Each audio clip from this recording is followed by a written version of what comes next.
Hello, this is Dr. Young, and I'm going to go over your first week of assignments.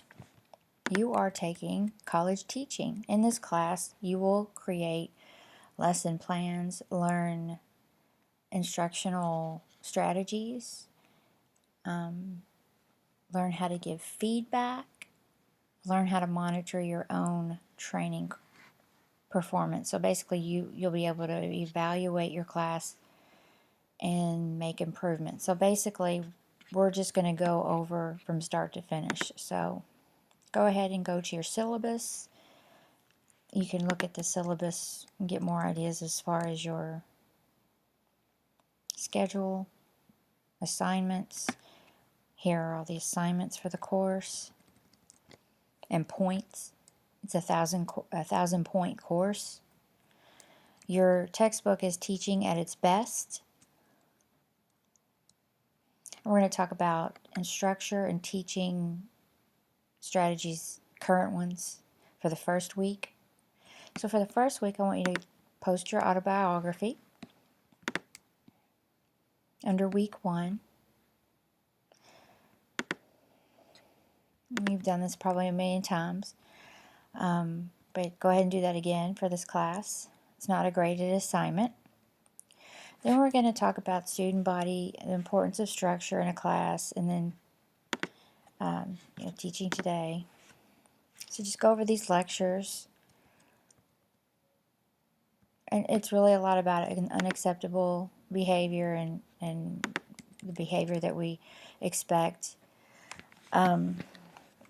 Structure in the class. And basically it's a student body because when you're teaching, you've got a very diverse group. Especially online classes, you've got recent high school graduates, you've got people coming back to school after 10 years, 20 years, 30 years. You've got career changers. You've got people that, started their families early and now coming back to school.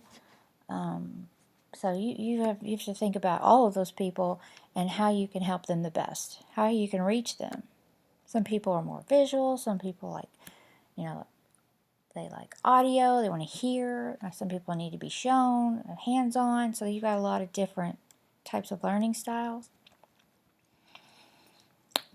You've got to consider all that. So you probably have taken classes before and done our discussions. Discussions are 80 points. This document is in every class that I've taught so far. Now this one is the DBA requirements, which might be a little bit more stringent. They are more than undergraduate. And with discussions, what you want to do is, read the discussions, participate as often as possible, read different students' posts, because when you do follow-up posts and responses, you want to be able to add to that discussion. You want to further that discussion. You want to bring up a new point. You might want to counter the student's point. You might want to bring up evidence that supports that another student's point that they made, or you might find a counterpoint that you want to bring up. I want to see this weekly discussions, enriched by that, and make sure that you're not just writing great post, or this is, even something very short like, you might be able to relate to a situation a student, is posting about. That's fine, but make sure to back that up with some supporting sources or other types of research as well. And just read this document. It's going to tell you about that. Obviously, your initial post needs to be very comprehensive. It needs to cover the discussion question in detail. You will definitely need sources for your initial post. You do need them for your responses for maximum points. And I'm going to go over that rubric as well. I'm going to be very specific about what we're looking for in that rubric.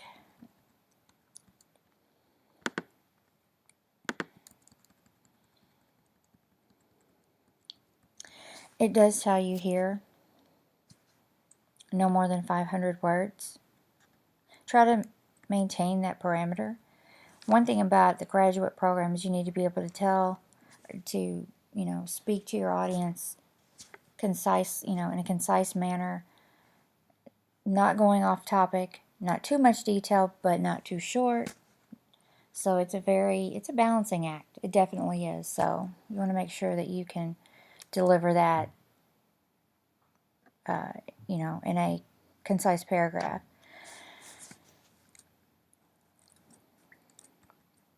So your discussion questions are, what are some unique, or you just have to select one topic, sorry. I was going to give you all three, but one. You don't have to do all three, just one. What are some unique characteristics about Gen X, Gen Y, Generation Z, boomlets? What are unique characteristics about any one of those generations, and how might those impact both learning and teaching? This is definitely a research question. There's a lot of research about generations in the workplace, how they learn, what they expect, their characteristics, their values, all of that factors into this. Because different, I can just, for one facet there, what they value in life are those values are different. So anyway, I want you to do the research for that, and engage in a discussion with two peers. And then what happens is, when you post your initial post on Saturday, then I will go back in there on Sunday and respond to your post. So to get maximum points on a discussion, you need to respond to two classmates. You need to respond to my response to your initial post. And your responses need to have academically credible sources. And all responses, that's a total of 3, must be posted on 3 different days. All of your posts need to have the correct spelling, grammar, and APA. Your initial post needs to be detailed. We talked about that. Obviously, if it's 100 words, it's probably not going to get a great grade because it's not going to be detailed enough. Sorry, I have a little bit of a dry throat. But basically, if you meet the parameters there that I have described, you'll probably get all of the points, unless there's a bunch of typos and stuff like that. So that's really my best explanation to you as far as how you get maximum points for your discussions. So that's really all for week 1. Just make sure that if you have any questions about discussions, just let me know. I will have my contact information on the announcement board. You can text me whenever. I don't care.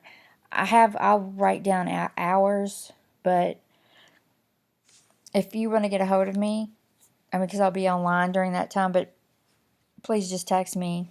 Text me and let me know if you have a question. Text me and let me know if you need me to call you. That's the best way to get a hold of me, because leaving a message voicemail is weird on my phone, and I'll get it, but I don't get it as fast as a text. Text just pops right up on my screen. Phone's next to me. Say, Dr. Young, I need you to call me at this number. Tell me what your name is, what class you're in, because I have a lot of different classes. And I'll call you, or you can just text me the question and I'll answer it. So that's about it. If you have any questions this week, let me know. And I look forward to a great term. I'm excited about teaching this class. I've been teaching since 2006. I taught on ground first. I started teaching online in 2008. And I've been teaching online ever since. So I'm teaching a class about college teaching. That's very interesting. Because usually I teach classes about business, management, ethics, just different things, human resources. But I've been teaching at South since 2009. And it'll be 10 years in January. Time flies. But anyway, I hope you enjoy this class. I'll do my best to help you. And I hope that you find this class rewarding, useful to you, and useful even after you're done with your program as you move to your career. Let's have a great week, and I look forward to hearing from you in the discussions.